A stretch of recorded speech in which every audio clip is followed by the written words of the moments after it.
Hi, this is Bill, and this is going to be a demo of the Integy tweak station. This is a bubble level style station, and it's geared to be more of a budget-friendly tweak station, with the idea being that some of the digital stations out there are a little more accurate, but they can get rather pricey.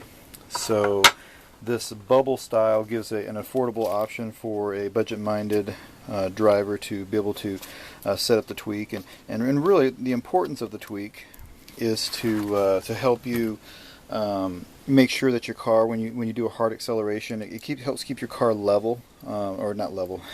It helps your car going straight. So if your car has a tendency to veer to one side and spin out real easily on hard acceleration, or when you're going into a turn and then your car presents problems for you, then that's what this will help you with. And the whole premise here is everything has to be perfectly level right off the bat. I have a setup table here that's already set up. It's already level, but the beauty of the station is it doesn't already have to be on a level surface. It has thumb screws here, so that way you can adjust that to your surface to make it work. And all you have to do here is place this level on top, and you'll see it's not quite level. I got to do some tweaking with it. I got to tighten this side and keep playing with this a little bit until I get it nice and level. And there we go. So that takes care of the back bar.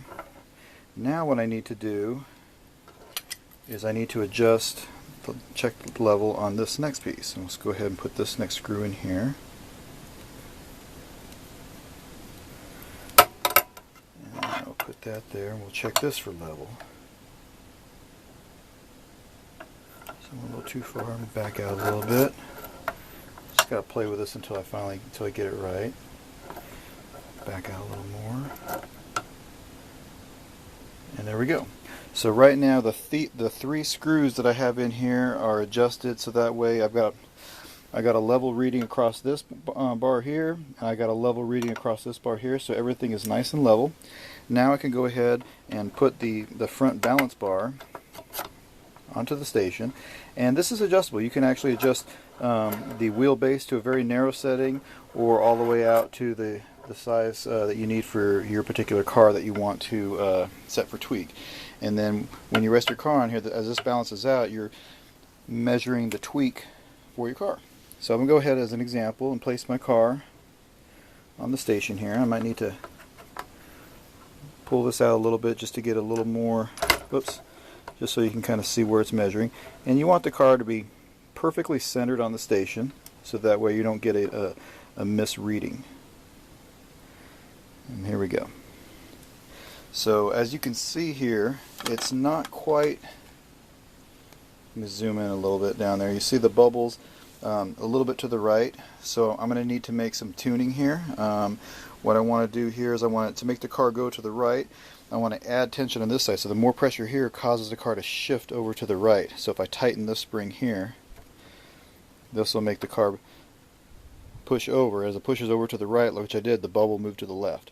So I'll tighten it a little bit more, and you can see how now the bubble's perfectly centered. So that's all you're doing is you're setting the tweak, so now the car is perfectly balanced left to right. So when you do that hard acceleration, the car won't lean to one side or the other, and then it'll be nice and centered. And that is how you adjust your tweak.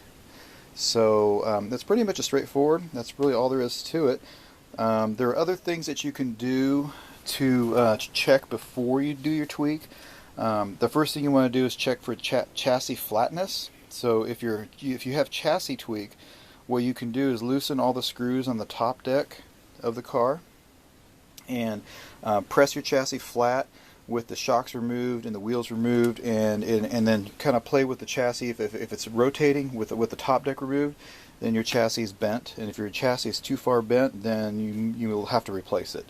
Really no way around that. But if you have some weirdness where maybe you hit a bump and then the top deck got out of alignment, something wrong with the car, you can flatten your chassis out. Once you get it nice and flat, then go ahead and tighten the screws on the top deck, and then you should be good to go to fix that. So address that first.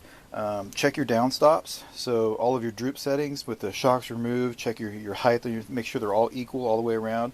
If anything's unequal with another, that could jack with your tweak as well. You also want to check your shock length and your damping oil. So make sure all of your shock oil, all of your rebound settings are the same for all your shocks. Rebuild your shocks properly to make sure they're all even.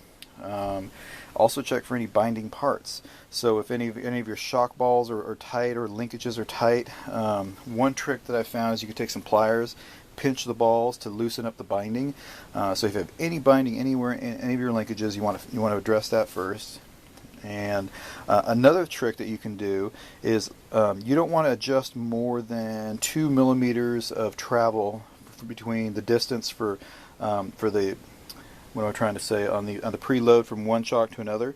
So if this one, let's say I've got a measurement here where the difference between this one and this one was more, that's like 2.5 millimeters worth of difference between the two, then I'm going to want to check other things in the chassis. I could actually adjust the sway bar. So I could balance these out to make them even again, and you can adjust on the sway bars, bring one sway bar in and one other one out on the ball location. So you loosen the nut that binds down onto the sway bar itself, and you can play with the sway bar settings, and that helps adjust the tweak a little there. So that's pretty much it. If you have any questions or ideas or other systems, this is not, like I said, this isn't the best tweak solution out there.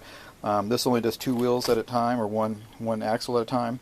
They have other more expensive digital scale ones, which are a little nicer, so you can do all 4 wheels at the same time. But for the price, this is really good budget option to consider.